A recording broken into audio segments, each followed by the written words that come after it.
नमस्कार मित्रों, कथा मंच में आपका स्वागत है। मित्रों, आपने डाकू अंगुलीमाल की कहानी तो कई बार सुनी होगी कि डाकू अंगुलीमाल का नाम अंगुलीमाल क्यों पड़ा। क्योंकि वह लोगों को मारता था और उनकी उंगलियां काट कर उसकी माला पहन लेता था। ऐसा कहा जाता है कि उसने 100 लोगों को मारने की कसम खाई थी, तो कुछ लोगों का कहना है कि उसने 1000 लोगों को मारने की कसम खाई थी। उसके जीवन काल में उसका आतंक उसके चारों तरफ फैला हुआ था और कैसे वह भगवान बुद्ध के प्रभाव में आकर बौद्ध बन गया था, भगवान की शरण में आ गया था, हिंसा त्याग कर अहिंसा के मार्ग पर चला गया था। यहाँ तक की कहानी तो आपको सबको पता होगी, लेकिन क्या आप जानते हैं कि उस अंगुलीमाल की मृत्यु कैसे हुई थी? जो दूसरे लोगों को मारकर खुश होता था, दूसरे लोगों की मृत्यु पर नृत्य करता था और उनकी उंगलियों की माला पहन लेता था, वह स्वयं कैसे मरा, वही मैं आज आपको बताने वाला हूँ। तो जब भगवान बुद्ध के प्रभाव में आकर, भगवान बुद्ध की बातें सुनकर जब वह भिक्षु बन जाता है, भगवान बुद्ध का शिष्य बन जाता है, तब अंगुलीमाल भिक्षु संघ में शामिल होकर अन्य भिक्षुओं के समान रहने लगता है। अब उसका नाम अंगुलीमाल ना होकर अहिंसा हो जाता है। समय बीत रहा था, अंगुलीमाल बुद्ध के सानिध्य में रहकर बुद्धत्व की ओर अग्रसर था। एक दिन विहार करते हुए वह एक गांव में पहुंचा।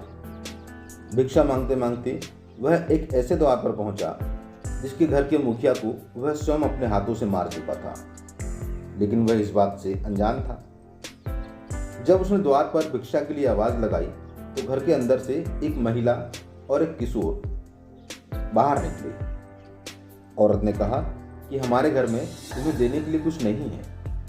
उस दुष्ट अंगुलीमाल ने जब से मेरे पति की हत्या की है, तब से हमारा स्वयं का पेट भरना मुश्किल हो रहा है, तो हम तुम्हें कहां से दें?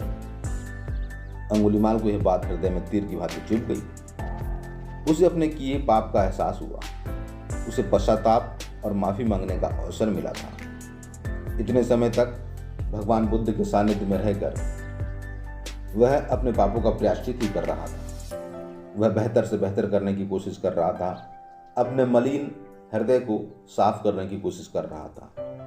जब उसे यह अवसर मिला कि मैंने जिसे मारा है उसके परिजन मेरे सामने हैं, तो क्यों ना मैं माफी मांग लूं। उसने परिणाम की चिंता किए बिना निर्मल हृदय से उस महिला से कहा कि बहन, मुझे माफ कर दो। मैं ही वह पापी अंगुलीमाल हूं। मेरी ही वजह से तुम्हारी ये हालत हो रखी है। मैंने ही तुम्हारे पति को मारा है। इतना सुनकर उस औरत की आंखों में अश्रुधार बहने के लिए, किंतु उसका लड़का गुस्से से तमतमा गया। उसने लपक कर अंगुलीमाल को धक्का दे दिया, चिल्लाने लगा, उसे पीटने लगा। अंगुलीमाल चुपचाप सब कुछ सहन करता रहा। शोर सुनकर गांव के लोग इकट्ठा हो गए। जब उन्हें पता चला कि भिक्षु के रूप में स्वयं अंगुलीमाल गांव में आया है, तो गांव के लोगों की आंखों में खून उतर आया और लोगों की भीड़ ने अंगुलीमाल की जान ले ली। मित्रों, अंगुलीमाल की कहानी हमें सीख देती है कि हमारे बुरे कर्मों का फल हमें जरूर मिलता है, चाहे उसमें देरी हो जाए, लेकिन वह हमें मिलता जरूर है। हम बुरे होकर अच्छे बन जाएं या अच्छे होने की आड़ में बुरे काम करें, इन सब बुरे कामों का नतीजा हमें भुगतना ही पड़ता है। हमारे द्वारा किए गए कर्म और उन कर्मों का परिणाम लौटकर किसी न किसी रूप में हमारे सामने जरूर आता है, और जिसे हमें स्वीकार करना ही पड़ता है। हम उससे मुंह नहीं मोड़ सकते, हमको उसे भोगना ही पड़ता है।